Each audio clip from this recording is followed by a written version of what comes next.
लिए जिन्होंने अपनी संस्कृति, अपने सभ्यता को स्थापित करने के लिए आने वाली पीढ़ियों को जागरूक किया, उनमें से जो लोग हमारे बीच में नहीं हैं, मैं उन्हें कोटि कोटि नमन करता हूं। और उनमें से जो लोग हमारे बीच में हैं, जो लोग इस देश में बराबरी चाहते हैं, जो लोग इस देश में समता, स्वतंत्रता, बंधुता, न्याय पर आधारित व्यवस्था चाहते हैं, जो लोग संविधानवादी सरकार चाहते हैं, जो भाईचारा चाहते हैं, मैं तमाम उन लोगों का हार्दिक दिल से स्वागत करता हूं। इस देश में बहुत सारे लोग आए और चले गए, लेकिन मरने के बाद किसी को याद नहीं किया गया, चाहे कितने भी अमीर रहे, कितने भी बड़े पद के मालिक रहे। लेकिन जिन लोगों ने मानव मूल्यों को स्थापित करने के लिए काम किया, जिन लोगों ने इंसानियत और मोहब्बत के लिए काम किया, जिन लोगों ने मानव जीवन को आसान बनाया, ऐसे लोगों को मरने के बाद भी याद किया गया। आप कहां रहेंगे, किस श्रेणी में रहेंगे? इस देश में दो मानसिकता के लोग हैं। एक वो लोग जो नफरत फैलाते हैं, इंसान को इंसान से बांटते हैं, और एक वो लोग जो इंसानियत को जिंदा रखने के लिए काम करते हैं, जो मानवतावादी है, जो समता, स्वतंत्रता, बंधुता, न्याय प्रेमी है। ये आपको तय करना है कि आप अपने जीवन को कहां लगाएंगे। मेरा एक निवेदन है कि कम से कम 20-25 मिनट मेरी बात को ध्यान से सुने। कुछ मांगने आपसे नहीं आया हूं, कुछ खरीदने या बेचने भी नहीं आया हूं। मेरा नाम उमेश है, मैं फिल्मी दुनिया में कैमरामैन डायरेक्टर रहा हूं, लेकिन पिछले 18 सालों से इस देश में महापुरुषों की विचारधारा के लिए और भारत के संविधान को बचाने के लिए उसका प्रचार प्रसार मैं लगातार करता रहा हूं, और मैं जब तक मरूंगा ये काम मैं जारी रखूंगा।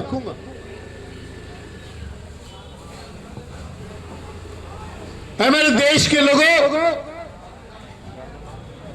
ये काम मैं इसलिए कर रहा हूं क्योंकि मैं जानता हूं अपने बुजुर्गों का इतिहास, अपने महापुरुषों का त्याग, उनका बलिदान, अपने संत गुरु रहबरों की वाणी, उनका विचार जानता हूं। यदि डॉक्टर बाबा साहब अम्बेडकर ने अपने 4 बच्चे कुर्बान न किए होते तो हम आज ये सफारी सूट नहीं पहने हुए होते। मैं जानता हूं अपने बुजुर्गों का इतिहास। जब हापुड़ से 100 किलोमीटर दूर लोग अपनी जाति बताने में डरते थे, नए कपड़े पहन के गांव से निकलने में डर लगता था, लोग मजदूरी नहीं मांग सकते थे, बेगारी पे काम करते थे, जब लोगों के पास अच्छे मकान भी नहीं था, और जय भीम बोलने पर लोगों को मार दिया करते थे, नीले झंडे को लोग दुबका के जेब में रख के चलते थे, ऐसे समय में मेरे गरीब समाज ने अपने मान सम्मान, स्वाभिमान की रक्षा के लिए हापुड़ के लोगों ने संघर्ष किया, त्याग किया। घोषित शिक्षा खत्म कर दी गई है। अगर गवर्नमेंट ने 5वीं बोर्ड खत्म किया तो ये जो समाज शिक्षा के बल पे आगे बढ़ रहा था, उसी समाज को टारगेट किया कि इनके बच्चे पढ़ने नहीं चाहिए। और अगर 8वीं बोर्ड खत्म किया तो ये शिक्षा खत्म करने का षड्यंत्र है। इस षड्यंत्र को अगर अभी भी नहीं समझोगे तो हमारे पास में जो ये 10 गज में, 20-20 गज में ये दुकानें हैं, ये खत्म हो जाएंगी और रोड पे आ चुका है समाज, और जिनके पास में है इनकी औलादें रोड पे आएंगी और रोड पे बैठने नहीं दिया जाएगा गवर्नमेंट के द्वारा। जो झुग्गी झोपड़ी में रहता था समाज दिल्ली में, गवर्नमेंट ने कहा कि जो जिसकी जहां झोपड़ी है वो उसको वही मकान मिलेगा, और ये कह के सत्ता में आ गई बीजेपी। लेकिन क्या किया बीजेपी ने? दिल्ली में 50-50 साल पुराने झोपड़े उजाड़ दिए, और लोगों को सामान रखने के लिए रोड पर जगह नहीं। लोग अपने घर वापस लौट गए जहां से उठ के आए थे। अभी आपको लग रहा है कि मैं चुनाव लड़ूंगा या मैं आपसे वोट मांगूंगा? नहीं, वोट मांगना उद्देश्य नहीं है, न था, न है, न रहेगा। बदलेगा देश वोट से ही, सत्ता से ही। ये वोट क्यों देना चाहिए, किसने देना चाहिए और क्यों देना चाहिए? आपके अधिकार क्या है इस देश में? आपका कर्तव्य क्या है अधिकार को पाने के लिए? इस बारे में आपके साथ चर्चा करना मेरा उद्देश्य है। अगर कुछ मदद हो जाए तो मैं समझूंगा कि मैंने जिंदगी को जिया। अगर लोग नहीं मरे होते, लोगों ने कुर्बानी ना की होती, तो मेरे मुंह में जबान नहीं होती, बीच चौराहे पे बोलने की हिम्मत नहीं होती। लोग मरे समाज के लिए, तो मैं बीच रोड पे मैं गैर बराबरी के खिलाफ, मैं सत्ता के लालची कुत्तों के खिलाफ बोलता हूं।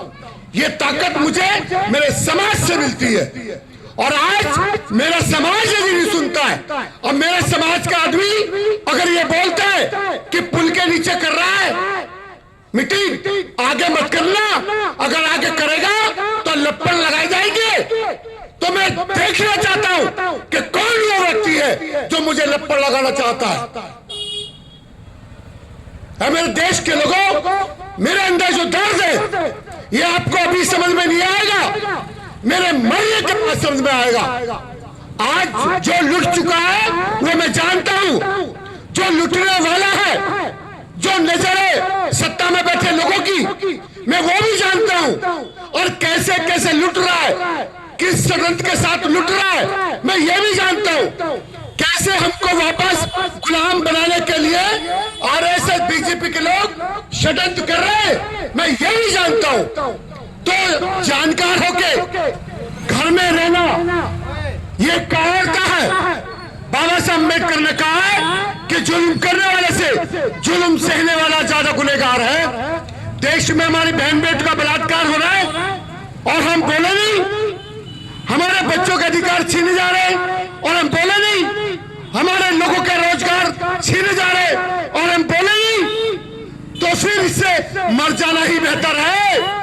आप जिंदा हो तो जिंदा होने का सबूत दीजिए कि आप जिंदा हैं। अगर आप मर चुके हो तो फिर मैं कम से कम ये फख्र तो करूंगा कि मैंने बोला, लोगों ने नहीं सुना, ये मेरी गलती नहीं है।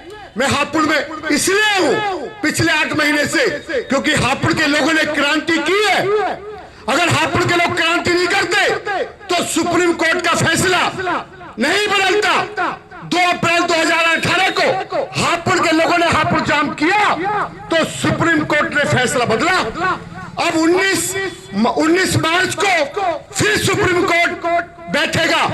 यूजीसी पे रोक लगाई सुप्रीम कोर्ट ने, और जिस सुप्रीम कोर्ट की गाइडलाइन के अनुसार यूजीसी बिल बनाएगा उसी ने रोक लगा दी, क्योंकि सरकार ने अपना पक्ष नहीं रखा।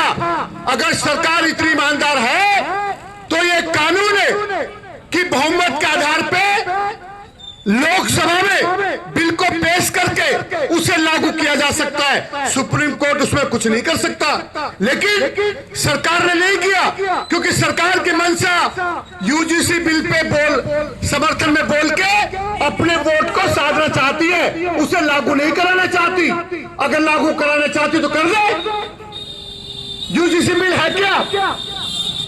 हमारे शिक्षा संस्थानों में जहां पर हमारे बच्चे पीएचडी करते हैं, एमफिल करते हैं, डिलीट करते हैं, पोस्ट ग्रेजुएशन